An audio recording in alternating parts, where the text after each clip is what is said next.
you talk about the different verticals that Cloudastructure is looking at and possibly could go into.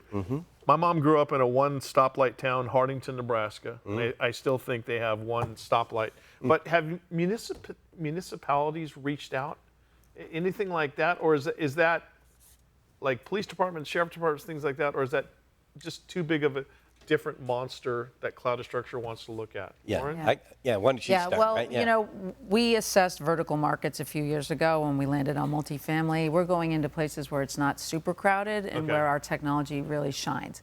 In the municipality market, there were some players with lower cost solutions, and the police, you know, the departments preferred that at the moment. That's not to say it's coming soon. Right. You know, because it's starting to converge. What, you know, we never thought about that. The boots on the ground you have to have in terms of municipalities and stuff like that. Do you need to know somebody in each area to kind of to grease that wheel? So It's really talk who about you know. schools take long. Yeah, exactly. Is it really? 100%. Or is it adoptability in terms of customers? It seems to be going great. Obviously, compared to the numbers. What's the adoptability when you go to folks like police departments and is that a difficult sort of door breakdown? It absolutely. Because they're barraged with ideas from outside companies? Or? I would say they tend to be a bit insular, right? Yeah. And once they have a solution, right? Yeah. They just it's hard to break it loose. Let's put it that way. Unless the provider doesn't perform. You know, in my career in investment banking, I think the number's up to almost $650 million in amount of money I've raised for both public and private companies. And with a privately held company, or even a public company, the magic number, let's call it in the retail space, is when you hit $10 million in sales, that's when you're really in trouble. And because you can't afford to keep up with the demand, you don't have enough capital, right? Managed growth is a big piece of this pie here. It's not just about getting customers in the door. It's not just about fostering the capital in the right direction. And it's not just about selling. It's managing the growth to where you don't go too big too fast or too slow. How do you approach that? Very carefully, right? I mean, because you'd think the $10 million problem would be a good problem to have, which it is. But suddenly, if you've got, I remember Price Club, now Costco, used to sell all the whatever widgets you saw, and these little manufacturers would scale up their operation. Right up until the point that they couldn't scale anymore because they didn't have enough money coming in because receivables are 90 days away or whatever.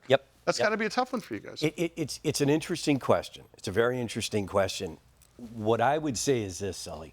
What I have seen with startup companies, smaller companies, even small public companies, the thing that can put them out of business more than anything else is building out the infrastructure ahead of where they're at from a revenue standpoint. Right? Yeah. That's the death knell. We're just the opposite, right? We tend to be lagging, right? We tend to lag from a resource addition standpoint, just to make sure that we've got it right and we're populating things correctly. And then as far as planning a pro forma around that, that's going to take some time. It does take some time, but along those lines, what are the things that put you out of business, right? And cash flow is more important than your mother. Yep. Absolutely. Number one. Debt. Yeah. Debt is a killer. We've got no debt on our balance sheet, right? Huge advantage for us. Right. Signing big leases, right? We're a completely remote company. Sure. So the things where you've got huge fixed capital, where you can't be flexible and move, we have designed the company away from those things.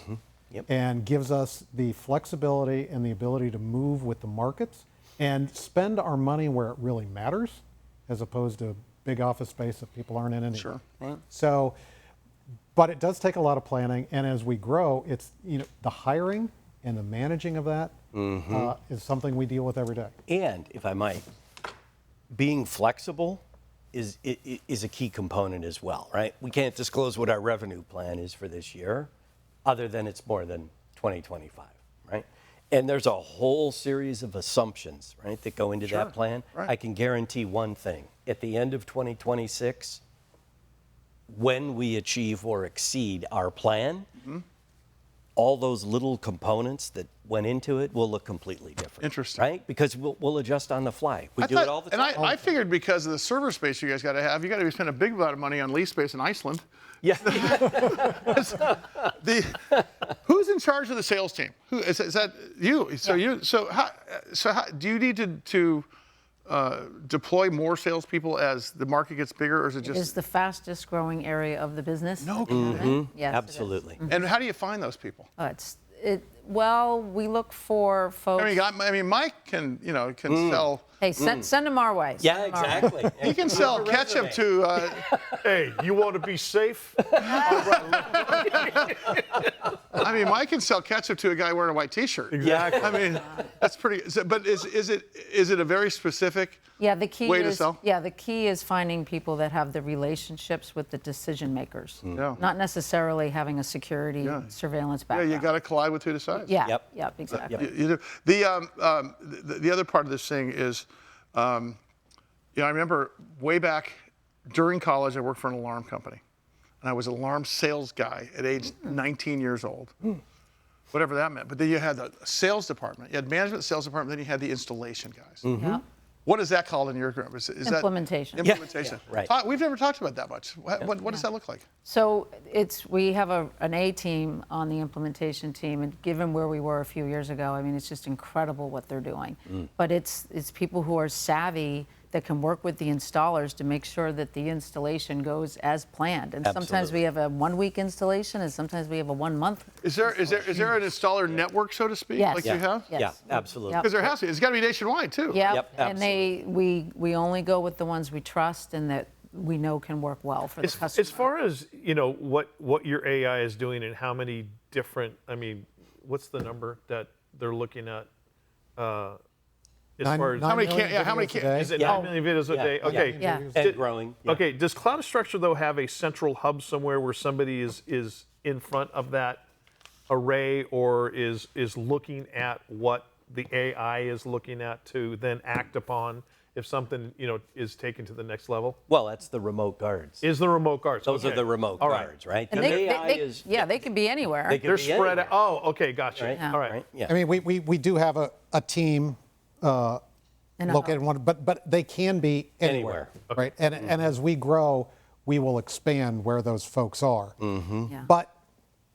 But really importantly, they're not looking at all those screens, Right. because Exactly. I think I said this on one of the earlier shows. At one point, you've got so many screens you can't see anything. Right. Right. That's right. It's I just remember that. lost. And so what we do is it's all alert based. Right. Yeah. So our guards are guarding 50 to 70 cameras because they're not looking at 50 to 70 cameras. They're they wouldn't waiting see for anything. alerts. Yeah. They look at the alerts that comes in, they pay attention to that one camera, Gotcha. and they Yeah. can figure out, is this a problem or is it not a problem, and deal with it. And the AI is the secret sauce. That's what triggers the alert. And that AI watches all the cameras.